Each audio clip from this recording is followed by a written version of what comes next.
Hello મિત્રો, નમસ્કાર. આજે આપણે 5 જ મિનિટમાં ઉપવાસમાં ખાઈ શકાય અને હવે રક્ષાબંધન આવે છે તો તેની માટે મીઠાઈ બનાવીશું.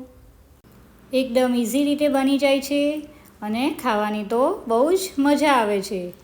જો તમે બહારથી મીઠાઈ લાવતા હોય, એકવાર આ રીતે બનાવશો તો બહારથી લાવવાનું બંધ કરી દેશો. સૌપ્રથમ આપણે આ રીતની ટોપરાની છીણ લેવાની છે. ત્યારબાદ તેમાં ઇલાયચીને ક્રશ કરીને એડ કરવાની છે. ત્યારબાદ હાફ બાઉલ જેટલો મિલ્ક પાવડર એડ કરવાનો છે. ત્યારબાદ આપણે ક્રશ કરેલી સાકરનો યુઝ કર્યો છે. અહીંયા તમે સાકરની જગ્યાએ ખાંડને પણ ક્રશ કરીને એડ કરી શકો છો. તમારી પાસે કન્ડેન્સ મિલ્ક હોય તો તેનો પણ યુઝ કરી શકો છો. અહીંયા આપણે સાકર એડ કરી છે તો થોડું સાકરનું પ્રમાણ વધારે રાખ્યું છે. ત્યારબાદ આ રીતે ચમચીની મદદથી આપણે મિલ્ક એડ કરવાનું છે અને બધી વસ્તુને મિક્સ કરતા રહેવાનું છે. વધારે પડતું મિલ્ક એડ ના થઈ જાય તે વાતનું ખાસ ધ્યાન રાખવાનું. જેથી આપણે આ રીતે ચમચીની મદદથી થોડું થોડું મિલ્ક એડ કરતા રહેવાનું છે અને મિક્સ કરતા રહેશું. આ રીતે આપણે બધી વસ્તુને સરખી રીતે મિક્સ કરી લેવાનું છે. અહીંયા તમે જોઈ શકો છો કે આપણે કેટલું મિલ્ક યુઝ થયું છે.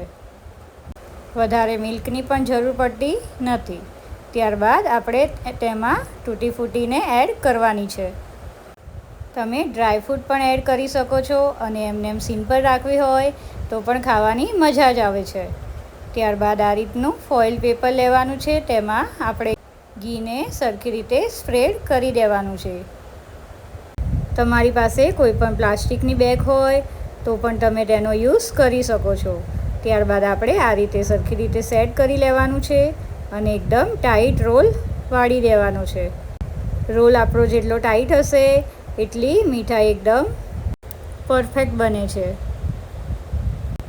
આ રીતે આપણે રોલને ટાઈટ વાળી દેવાનો છે અને તેને ફ્રીજમાં અડધો કલાક માટે સેટ કરવા રાખી દેવાનું છે. જો તમારે બહાર રાખવું હોય તો 2 થી 3 કલાક સુધી આ રીતે બહાર પણ રાખી શકો છો. ત્યારબાદ આપણે આ રીતે તેને કટ કરી લેવાનું છે. અહીંયા તમારે ચાંદીનું વરખ પણ એડ કરી શકો છો. તે ઓપ્શનલ છે. જો તમારી પાસે ના હોય અને એકદમ સિમ્પલ રીતે બનાવવું હોય તો પણ બની જાય છે. એકદમ જલ્દીથી બની જાય છે અને રિયલી ખાવાની બહુ જ મજા આવે છે. તો એકવાર રેસીપી જરૂરથી ટ્રાય કરજો. તમે ઉપવાસમાં પણ ખાઈ શકો છો. શ્રાવણ મહિનો ચાલતો હોય કે પછી હવે જન્માષ્ટમી પણ આવે છે તો ત્યારે પણ ખાવાની મજા આવશે. Thank you. Subscribe my channel and join cooking with Disha. Wow!